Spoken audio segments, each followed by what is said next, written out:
Eh bien bonjour, une nouvelle vidéo afin de comparer les émissions électriques et magnétiques autour de différentes ampoules. Donc pour cela nous avons sélectionné trois types d'ampoules. En premier lieu l'ampoule halogène, donc l'ampoule qui remplace aujourd'hui la traditionnelle lampe à incandescence. Donc c'est toujours le même principe, hein, c'est toujours un filament qu'on porte à incandescence mais qui est mis dans une ampoule contenant un gaz halogène. Première ampoule. Deuxième type d'ampoule, nous allons tester la lampe fluocompacte, hein, qui elle contient donc du mercure à l'intérieur. Et la troisième lampe, la lampe de plus en plus à la mode, la lampe LED. Voilà. Donc ces trois lampes ont été prises puisqu'elles ont des consommations électriques quasiment équivalentes, autour de 10 à 15 watts, de façon à ce qu'on compare les choses. Et nous allons les mesurer à l'aide de deux appareils. Un détecteur de champ électrique Matrix, qui nous permet de calculer les émissions électriques en Hertz, entre 0 et 100 000 Hertz, de façon à voir quelle est l'émission générée par la lampe.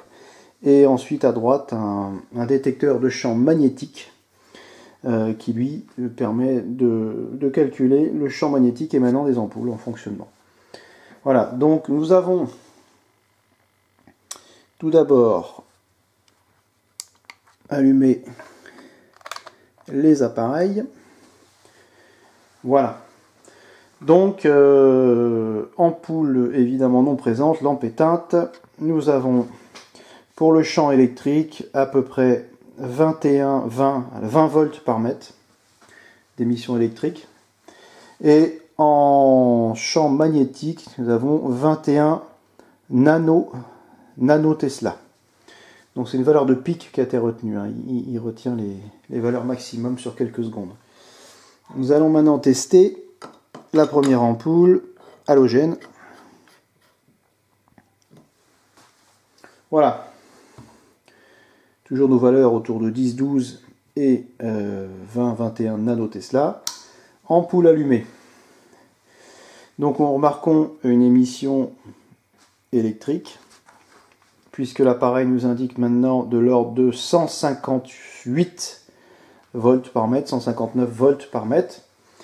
Et tandis que le détecteur de champ magnétique nous met 23-25 nanotesla, donc une très faible augmentation du champ magnétique et une forte augmentation évidemment du champ électrique, c'est normal, puisqu'il y a le passage du courant.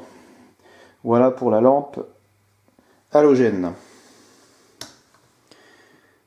que nous allons enlever pour passer à la lampe fluocompacte. Voilà, lampe fluocompacte, toujours nos valeurs de départ, autour de 15, 17 et 20 nanotesla. Lampe éteinte. Maintenant, lampe allumée. Lampe allumée, nous avons de l'ordre de 400 volts par mètre au champ électrique et 38 nanotesla. 40 nanotesla. Petite précision que je n'avais pas faite sur la lampe halogène, mais il n'y en avait pas, c'est pour montrer que quand on mesure le champ électrique entre 3000, on voit pas bien ici, entre 3000 et 100 000 Hertz, on a 113 volts. Tandis que si je passe en mode 0-3000 Hz, on a 418 volts. Ça veut dire qu'on a des champs, non seulement cette lampe émet des champs électriques de type 50 Hz, mais elle émet aussi des champs électriques de plus haute fréquence qui sont compris entre 3000 et 100 000 Hz.